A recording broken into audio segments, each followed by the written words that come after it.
que é fibromialgia? A doença é uma espécie de reumatismo e atinge principalmente a população feminina. A fibromialgia associada ao estresse é caracterizada por quadro de dor intensa. Mas um projeto em Araxá, no Alto Paranaíba, vem trazendo alívio para as pacientes. Uma condição crônica e até cruel. Cheia de dor. Eu fazia uso contínuo de remédio, medicação constantemente. Este reumatologista explica que a doença está associada principalmente aos fatores emocionais. A fibromialgia é um reumatismo que a gente chama de partes moles, onde a pessoa vai ter contratura difusa da musculatura. Isso provoca dor nela, muitas vezes 24 horas por dia. Associa-se a isso aí um quadro de cansaço, de fadiga e um distúrbio do sono. O diagnóstico nem sempre é fácil e a prevenção se dá com a qualidade de vida. Não sai em raio-x, em ressonância, exames de sangue e não tem outro, a não ser o quadro clínico que o paciente refere, o exame físico do médico. Então, assim, muitas vezes a pessoa fica procurando exames, e o que ela precisa é de uma boa conversa com o médico e um bom exame físico. Na clínica de fisioterapia do UniAraxá, um projeto aberto à comunidade tem obtido bons resultados. Resolvemos elaborar um programa que contemplasse todas essas necessidades frente aos sintomas apresentados pela fibromialgia. Como ainda não se conhece cura, uma saída são os exercícios físicos. Hidroterapia e alongamento ajudam muito. Sem falar no apoio psicológico. O contato que uma paciente tem com a outra, Isso se traduz de uma maneira de apoio, de solidariedade em relação ao quadro clínico crônico da patologia. Nessa época da vida da gente, a gente se sente muito sozinha e com as dores piora, Então, a vida social aqui também é muito boa. Todo mundo que tem a fibromialgia deve procurar esse tipo de tratamento, porque aí evita ficar tomando tantos remédios, e melhora a sua qualidade de vida. Pois é, para a gente entender melhor a fibromialgia, e descobrir por que ela atinge tanto as mulheres, eu converso com a reumatologista Maria Luísa Toscano. Boa tarde, Maria Luísa. Boa tarde, Raquel. Tudo bem? Tudo bem. Bom, para início de conversa, o que causa essa fibromialgia? É hereditário, é algum esforço repetitivo ou é depressão?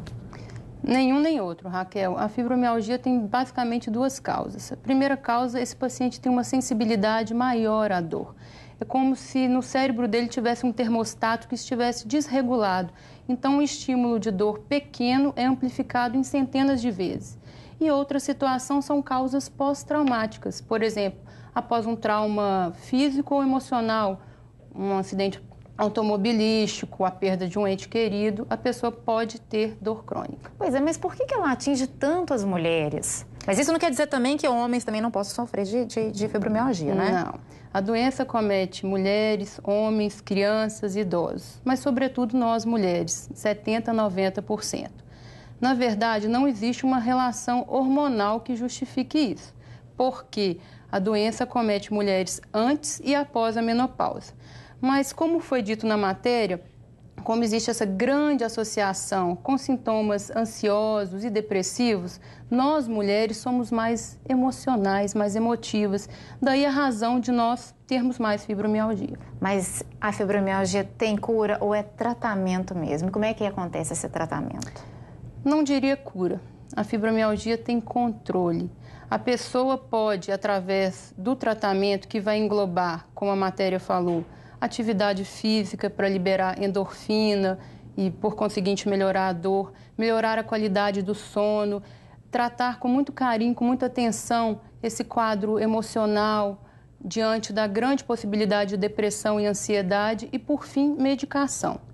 Com isso, a pessoa realmente pode ter uma vida até aliviada, tranquila, mas ao longo da vida dela, em algum momento, ela pode ter novamente uma crise de dor generalizada. Agora, quem está assistindo a gente, sente às vezes dor, deve estar pensando, será que eu tenho fibromialgia? Como é que a gente descobre? Como a gente viu na reportagem muito bem, não é tão simples assim, não são vários exames. Vale aquela conversa mesmo que a gente tem com o nosso médico? Sim, como o colega falou na matéria, o diagnóstico é clínico, não existe nenhum exame comprobatório. Isso causa muitas vezes muita angústia no paciente, não tem uma coisa palpável que justifique a dor dele. O paciente com fibromialgia é muito mal compreendido pelos familiares, na relação de trabalho. Então, o diagnóstico vai ser baseado na história desse paciente e no exame físico no consultório. Como é que é esse exame físico? A gente vai fazer um exame físico geral, mas, sobretudo, existem 18 pontos chaves que a gente palpa. Se esse paciente tiver pelo menos 11 desses pontos positivos, a gente pode falar em fibromialgia. Agora, é interessante, como o diagnóstico hoje está muito comum, a gente descartar outras patologias que podem cursar com dor crônica. Por exemplo, um hipotireoidismo descontrolado. Aí só um exame que vai poder mostrar, Exatamente. Né? Mas o mais importante é procurar um médico, né, doutora? Sim, procurar um médico porque tem tratamento. Excelente. Muito obrigada pelas informações. Uma boa tarde para você. Eu que agradeço.